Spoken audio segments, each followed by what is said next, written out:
নমস্কার বন্ধুরা, কেমন আছেন সবাই? প্রবাসী বাঙালি চ্যানেলে সকলকে স্বাগত। আপনারা অনেকেই বলেছিলেন যে এয়ার ফ্রায়ারে কিছু রেসিপি দেখানোর জন্য। তো আজকে আমি সেই মতো বানাচ্ছি গোবি ফ্রাই বা ক্রিস্পি ফুলকপির ভাজা। তো সঙ্গে থাকুন, পুরো ভিডিওটি দেখবেন। ভালো লাগলে ভিডিওটি লাইক করবেন, শেয়ার করবেন। আমি এখানে একটা মাঝারি সাইজের ফুলকপি নিয়ে নিয়েছি। ফুলকপিটাকে আমি টুকরো টুকরো করে কেটে নিচ্ছি। আর এই যে দেখুন, টুকরোগুলো কিন্তু খুব বেশি ছোটও করছি না আর খুব বড়ও করছি না। সব ফুলকপিটা কাটা হয়ে গেছে, ভালো করে ধুয়ে নিয়ে চলে এসেছি। এবার এখানে একটা কেটে নিচ্ছি লেবু। লেবুটা অর্ধেকটা আমি ইউজ করব ফুলকপিতে। এখন আমি ফুলকপিটা ম্যারিনেট করে নিচ্ছি। তো 1 টেবিল স্পুন আমি এখানে সর্ষের তেল ইউজ করলাম। আপনারা চাইলে এখানে কিন্তু অলিভ অয়েল বা সাদা তেলও করতে পারেন। এবার আমি লেবুর রসটা দিয়ে দিচ্ছি। এই লেবুর রসটা দিলে টেস্ট তো খুব ভালোই হয়, তার সাথে একটু ক্রিস্পি ভাবও আসে ফুলকপির মধ্যে। আর দিয়ে দিচ্ছি ম্যাগি মশলা। এই প্যাকেটটা আমি পুরোটাই ইউজ করছি এখানে, যেহেতু অনেকটাই ফুলকপি রয়েছে তার জন্য।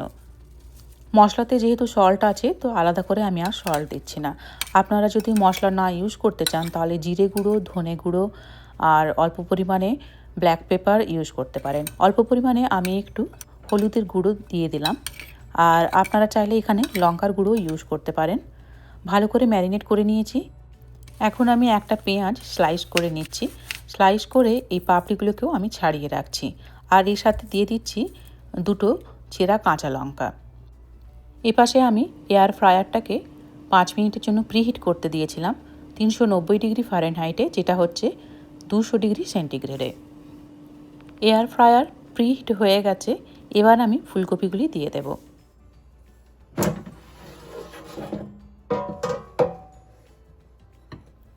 ফুলকপিগুলো আমি দিয়ে দিচ্ছি।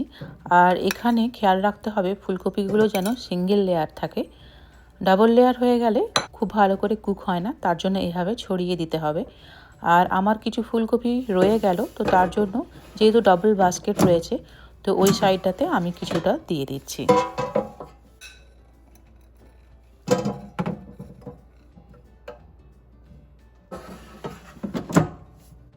আমি টাইম সেট করছি 390 ডিগ্রি ফারেনহাইট বা 200 ডিগ্রি সেন্টিগ্রেডে 15 মিনিট। 15 মিনিট টাইম দেওয়ার পর আমি মাঝে মাঝে 5 মিনিট পর পর ফুলকপির ট্রেগুলোকে বের করে একবার করে নেড়ে দেবো, তাহলে সব একদম সমানভাবে কুক হবে। 5 মিনিট হয়ে গেছে, তো এখন আমি ট্রেটা খুলে ফুলকপিগুলো একটু উল্টে পাল্টে দেব। এইভাবে 5 মিনিট পর পর যদি নেড়ে দেওয়া হয় তাহলে সব ফুলকপিগুলো একদম সমানভাবে কুক হয়। আর না হলে এক পাশে থাকলে হয়তো একটা পাশ বেশি কুক হয়ে গেল আর একটা পাশ হয়তো হলো না।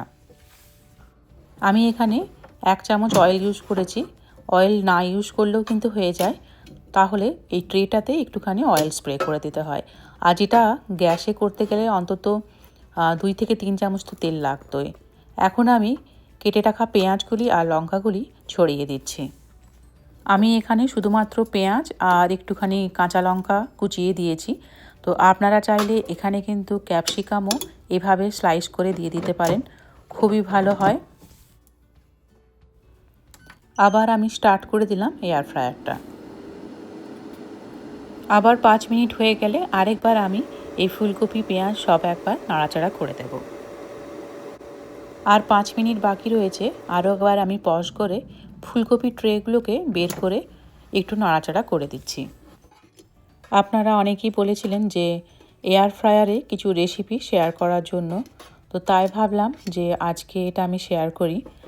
আর এরকম যদি এয়ার ফ্রায়ারের রেসিপি আপনারা দেখতে চান তাহলে প্লিজ জানাবেন, আমি আরও এরকম রেসিপি আপনাদের সাথে শেয়ার করব।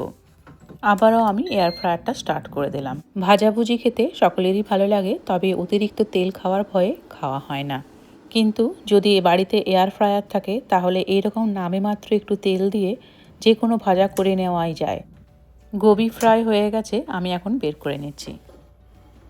লেবু দিয়ে মুখরোচক গোবি ফ্রাই একদম রেডি। লেবুটা কিন্তু অবশ্যই দেবেন, তাহলে দেখবেন পুরো একটা অন্যরকম টেস্ট লাগে।